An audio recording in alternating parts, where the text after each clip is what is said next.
desperate is Meghan Markle to compete with her royal in-laws? Hello everyone, welcome to Royal News Network.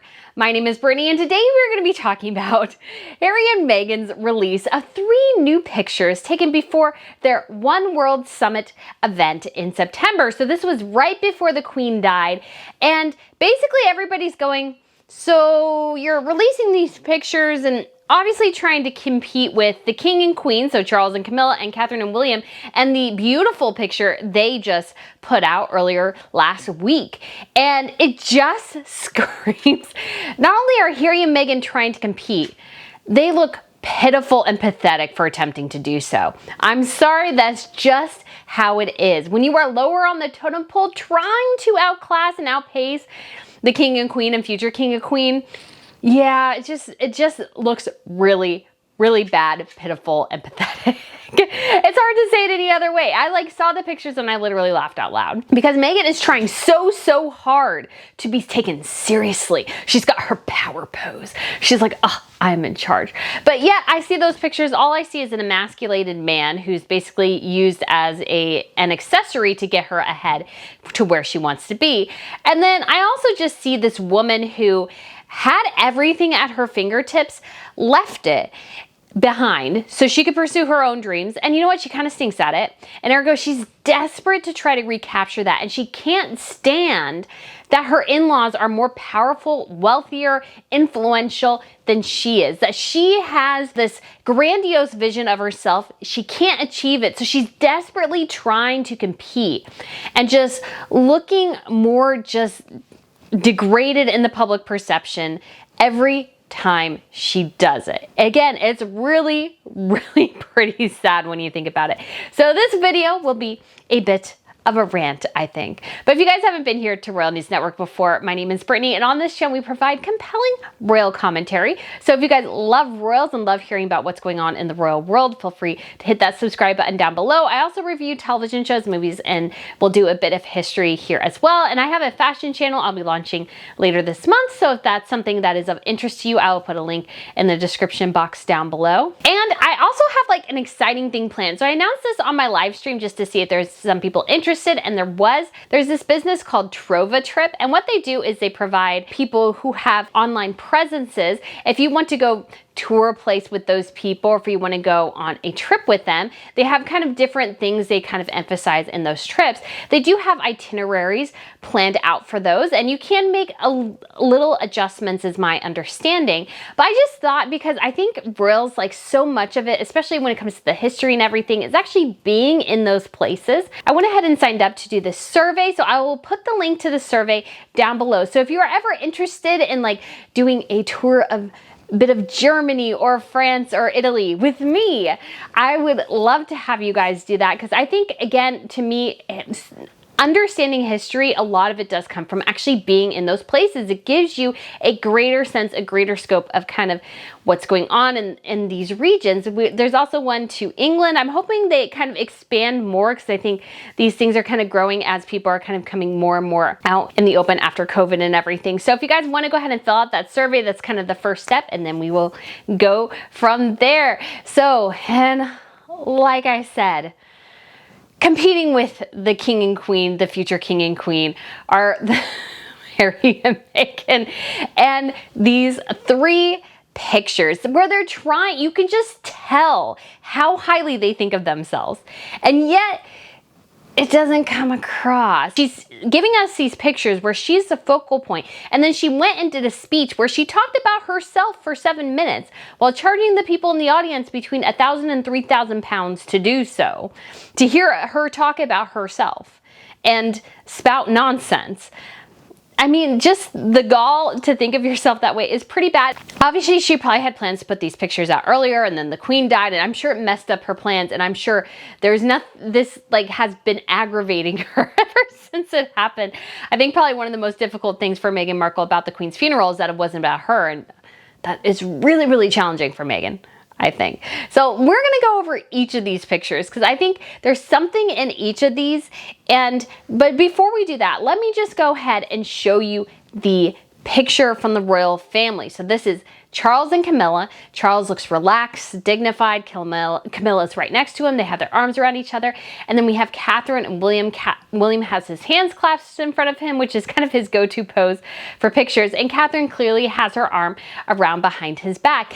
And they look so regal to me.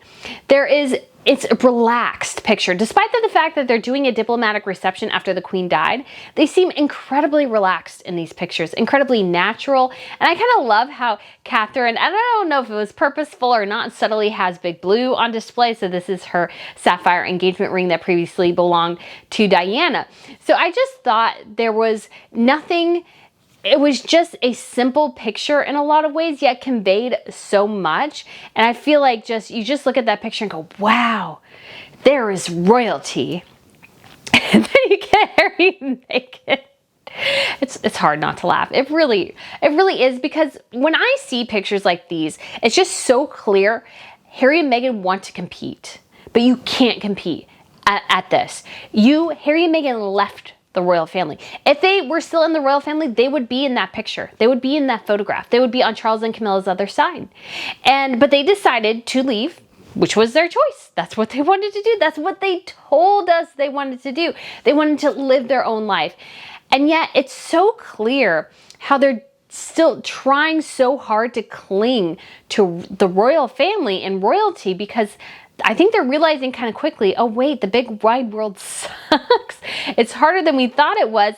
And we still need people to give us the attention as if we were royals. And I've made this analogy before, and because we're talking about this and I have so many new subscribers, thank you so much for helping me hit 50,000. That is incredible. I can't believe it. 30,000 in September. It's been absolutely crazy growth, and I'm so thankful. So when it comes to royalty, what I've found and what I've kind of discovered is that the crown is the sun. So think of our solar system. The crown is the sun. So the closer you are to the crown, the greater the sun's light shines on you, or the crown's light, and therefore kind of the more popular you are, kind of the greater influence you have. That's just kind of how monarchies work. And you look at a lot of those people within kind of various royal families, and there's nothing really that you would look at and you would go, wow, they're not models, they're not celebrities, they're not actors, they're not influencers. They are just kind of a different breed. And a lot of times, sometimes they're not necessarily super attractive. I think that's changing now as kind of the bloodlines are mixing and people are marrying outside, kind of the dynasties that were created before, that we see a lot more kind of beauty kind of coming into these royal families. But when you look at the whole system, it's like, again, whoever you are, the greater the sun, the closer you are to the sun, the greater things shine on you. That's just how it works. So Charles and Camilla in the system would be Mercury, and then we have Venus, and then we have Earth. And while Harry and Meghan would have been Earth at one point, and here's the thing too, the spouses are just usually moons orbiting around whatever planet their spouse is. Now, Princess Diana would have been the exception, because she had natural charisma that it's something you can't bottle. It's something that Meghan really thinks she has, and she does not. She really does not the charisma that Princess Diana does. She thinks she does. She thinks she's as shareable as Diana is, as empathetic as Diana is. Yeah, it just never comes across in the same way. And Diana actually respected the monarchy. She kind of tried to actually support the system to a certain extent the best she could. So Meghan utterly failed on kind of every level when it comes to kind of imitating Diana. But Harry and Meghan, as people who are no longer attached to the crown, really, they're in the outer solar system. So what are they doing? They're trying to be like a comet and go, okay, let's see how close we can get to the crown to try to get some of that light back on them, because what's happened is they've left the monarchy, and although some of that light is still coming towards them, it's dimming, and it's dimming quickly. Because what happens when you try to make it on your own? Well, guess what? You have to make it on your own. And you know what that means? You actually have to work. You actually have to have product. You have to show people you know what you're doing, you know what you're talking about. And Harry and Meghan have increasingly become laughing stocks, in my opinion, because they just, I'm not a Harry and Meghan fan. I will totally admit that, totally own up to that.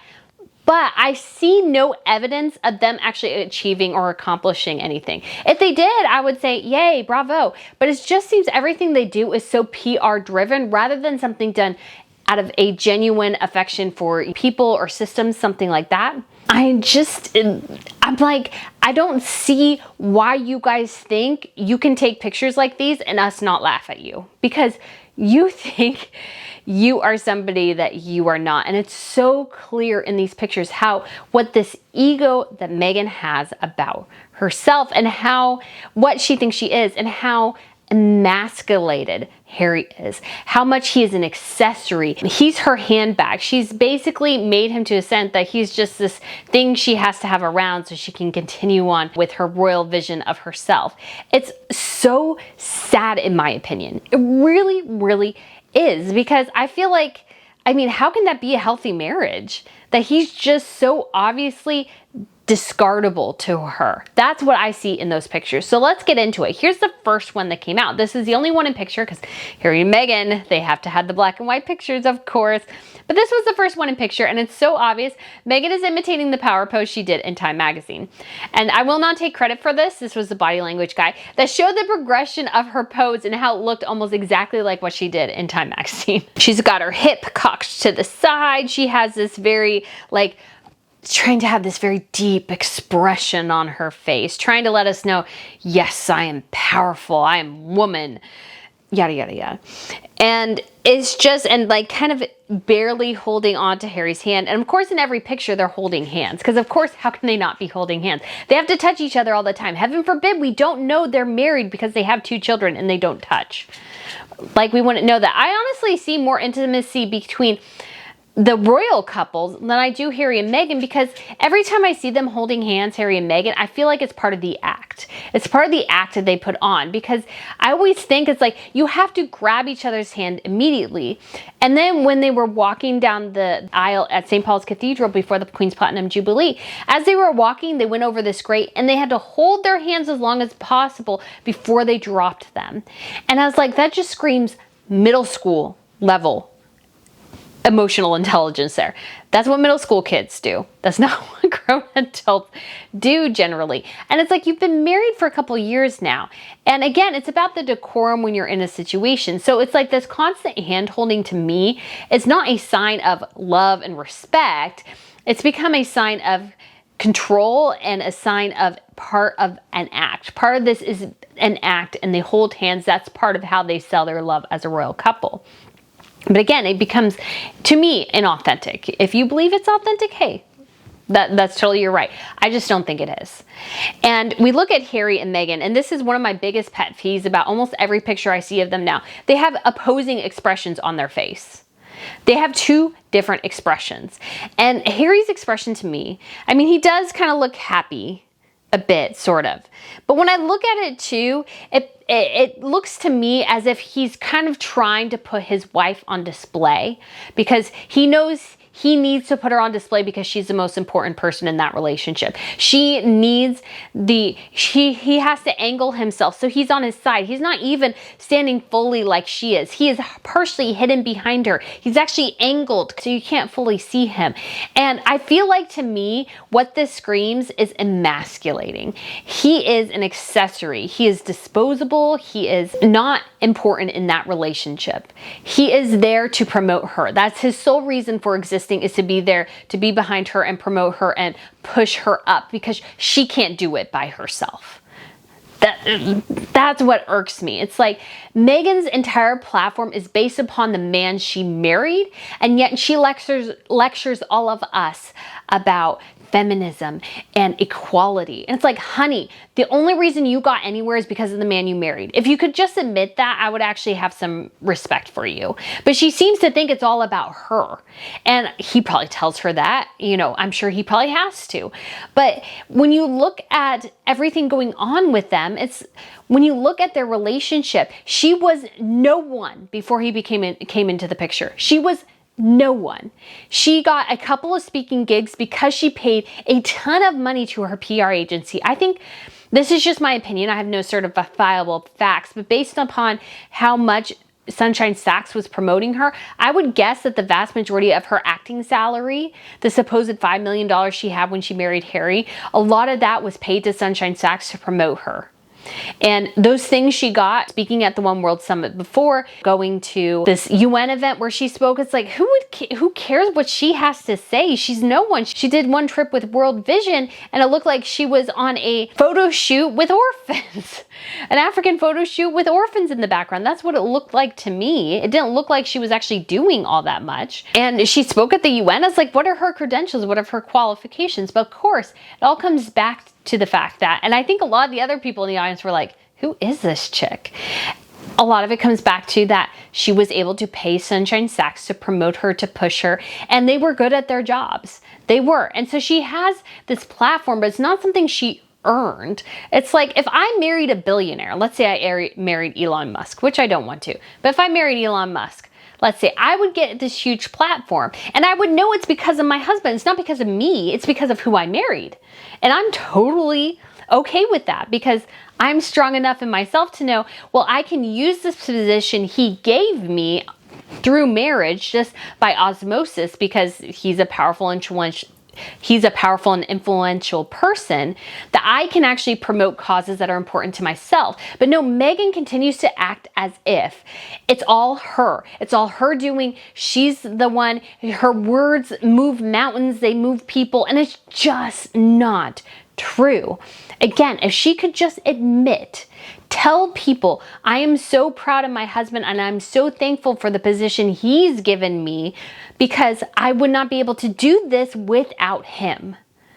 That at least shows me she respects him. I don't think she respects him. I think that's just blatantly obvious how much she does not respect her husband. And we also saw this just right off the bat in their marriage because she wouldn't stand behind him. She wouldn't let him greet people first. She would constantly barge in front of him. And I'm sorry, but when you marry into a royal family, you need to respect him and let him go first because that is part of his family traditions. That's part of his heritage. That's part of his culture. And she hated that. And she didn't want to abide by that. And it's something so simple. Sure, in your personal time, you can go first. You can dominate things. I have no issue with that. But when you're royal, when you are paid by the government, when you are there to represent a culture, and not to mention she just wasn't representing the UK, she's representing the United States too and made all of us look uncultured, undignified, that we couldn't learn anything, that we were kind of, I want to say belligerent, but I don't feel like that's right, but we were obtuse, like that we could not adapt to a cultural situation. That's what Meghan screams to me because she couldn't do it. She couldn't do the simple thing of just letting her husband go first, letting him introduce her to people. And it's just so rude and disrespectful, in my opinion. And again, we see this here. He is there for the sole reason of pushing her forward because, again, what has Meghan done to warrant being on the international stage the way she is except for her marriage? What has she done? Tell me what she's done. Gone to different charity events, she's given different speeches, but I have not seen kind of a ground level thing of where she's really worked on something and really brought something to fruition that really changed lives. I'm sorry, I just haven't seen it. And I think the SmartWorks thing she did with the outfits, I don't think that was bad, but again, there's a lot of rumors that she was getting kickbacks from some of those outfits because they were connected with Misha No and those sorts of things. And it sounded like to a certain extent that part of that, the greatness of that deal is that she got a little bit on the side for herself. And so it's like, well, and I have no evidence to support that, but it just makes you think, did you really do it out of the goodness of your heart or was it because you wanted money? And to me, everything about Meghan screams money. All she wants is money, money, money. And so everything she does is based around that. So again, just looking at it, Harry, to me, this screams hostage. That's what it also screams, that Harry is a hostage in this situation. There are certain things he must do to please her. And I think we saw that again with them leaving after the Windsor walkabout that they did with Catherine and William, is that he had to open the door for her. He messed up the security protocols, put his sister-in-law and brother in danger by being an idiot and going around and opening her door when there's tons of security there. There's a big crowd there. I'm sure the security people are like, you are putting yourselves at risk. I mean, Harry's whole thing about his family is like, well, we're at too much risk. We can't go to the UK unless we have all this taxpayer funded security. And yet he disregards his own security and the security of his other family members by having to open and shut her door for her. That's unnecessary. That's completely unnecessary. And again, it just shows that I think there's things he has to do to please her, and that's one of those things. And if he wanted to open the door for her privately, they're out on a date, I have, again, no problem with that. But in certain situations, that's just not appropriate, and that was one of them. And he's done this so often, it's like always clutching her hand when he knows he shouldn't. He knows those protocols are in place because they're state occasions. He shouldn't be holding her hand, but yet they have to clasp almost 24/7. Heaven forbid they're not holding hands. We won't know they're in love, guys, if they don't hold hands. That's right. And it's just Meghan, her narcissism also in this picture screams that this arrogance, this entitlement, everything about her screams this here. And it's just kind of sad. And then we have the side-on-side picture. And again, somebody mentioned that, of course, her shirt is wrinkled because everything she wears is always wrinkled. This was kind of a thing when she was a royal too. A lot of her stuff wrinkled or was wrinkled. And honestly, there's been instances, and I did try to find some where Catherine's clothes were wrinkled. And I think she just does a fabulous job of choosing things. And this is the help of the dresser and stuff too. It's not you're just going after the label. You're choosing things that will not wrinkle. So when you get in and out of a car, you don't look like a mess. And Meghan always looks like a mess. But again, it's just this thing of this sense that they are, oh my gosh, look, they're kind of almost doing poses that you would do on the side of a coin. It's like, we are the king and queen. Don't you know? Don't you know? We are actually the king and queen. We're grand. We're going to talk for 7 minutes in front of a crowd of people who paid us to be there. Who paid you to be there, by the way? You wouldn't be there unless they paid you. So again, it's just kind of this dignified thing they're trying to do, just does not play. Doesn't play in the slightest. And it just reeks of, look at me, look at me, look at me. Look how important we are. We are so important. We are even more important than the royal family. Don't you know that? Don't you know that? You should know that. And so you just look at that. And again, the holding hands, they cannot hold hands. And then we finally got this next shot, which honestly actually is not flattering to Meghan in the slightest. Harry actually is finally smiling, although when he's walking into this event, he's not smiling. So I don't know what happened. In both pictures, Meghan's in focus and he's not. She is the focus of the picture. Completely and utterly the focus of the picture. Harry's the background. He's unimportant. So he's just kind of relegated to this behind the scenes thing where he's just, again, it's all about her and looking at her, and it's like she's trying to, I don't know what the expression is she's trying to do. I think it's an awful expression, to be quite honest. And again, doesn't make her look all that flattering. And her profile, honestly, is not very flattering compared to Catherine's. Catherine has a fabulous profile. And Meghan is just trying to, I feel like, emulate that in some of these pictures, but this is just unflattering. She's like kind of almost looking to the side going, are we ready? Let's get this on. Maybe that's the expression she's going for. Honestly, I don't know. And then you have her kind of dingbat husband just smiling. Because, I mean, that's what he's supposed to do. He's supposed to smile on command. He can't really have a personality, thoughts, opinions, feelings, because he has to be her puppet. And he has to be there because she can't, nobody would care if she was there without him. But she has to think that, but if he's there, then she can kind of, I think too, part of it to a certain extent is that she can be superior over him by almost kind of putting him in his place, by, again, promoting herself, if that makes sense. But what's clear to me through these pictures and the timing of the release. So Catherine and William and Charles and Camilla released their pictures. Let me double check here. So this picture came out on Saturday. I have my picture saved at 5:22 and I posted on Instagram at 5:23.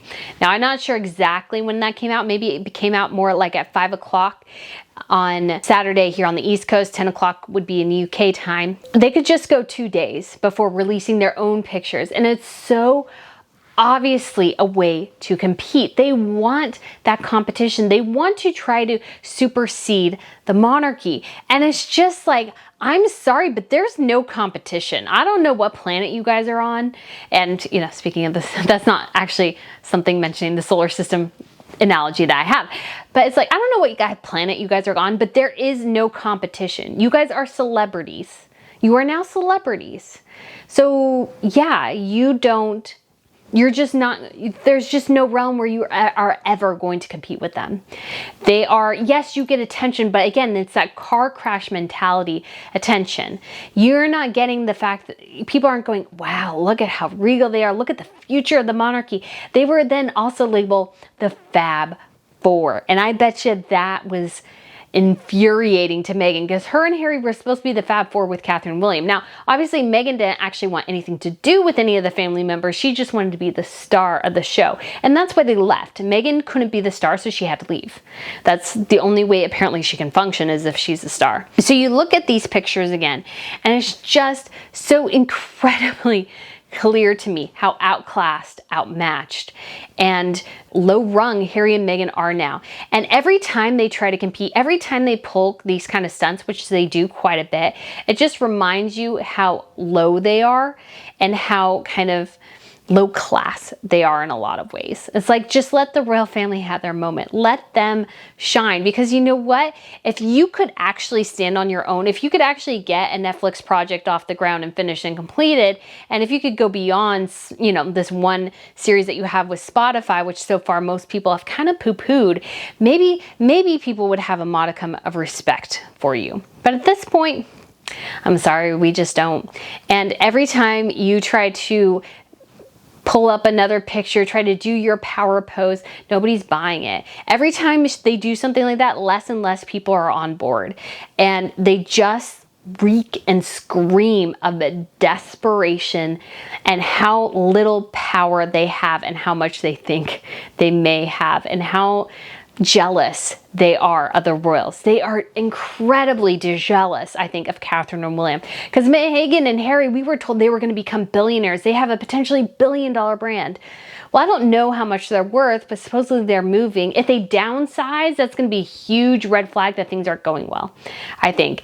And so they could even get a house that's still as expensive as the one they have, just to avoid the naysayers, people going, oh, look at them, they had to downsize, they had to get a smaller house, they had to pay less money for it. Things must not be going well. But Catherine and William, now not only are they the Prince and Princess of Wales, William's a billionaire now. He owns the Duchy of Cornwall. That's a $1 billion portfolio. His father still actually downgraded to the Duchy of Lancaster, which is like $700 to $800 million. And so Harry and Meghan are just clearly kind of trying to grasp on to the scraps and the remnants of the crown that they have. But every time they do, the crown gets further and further away, and they just continue to diminish in the public eye. Well, guys, let me know what you think of this video. Let me know what you think of the pictures. I just saw them and I was like, oh my gosh. Oh, guys, come on. Have some self-respect, Harry and Meghan. Have some self-respect and don't do this to yourselves, because every time you do, golly, it screams desperate actress, which is what Meghan always was and still continues to be. So guys, I so appreciate you watching. Don't forget to check out the Trova trip quiz. If you are interested, I would love to have you fill that out. It's not a quiz, it's a survey. I don't know why I called it a quiz. It's a survey just kind of asking you, where you would want to go, what kind of is your budget, and those sorts of things. So it just kind of helps them get an idea. And guys, I appreciate you guys so much. Thank you so much for hitting 50,000. Just hit 51 not too long ago. I can't believe it. I'm so blessed and thankful, and I so appreciate you guys. And so I will see you very soon. Bye.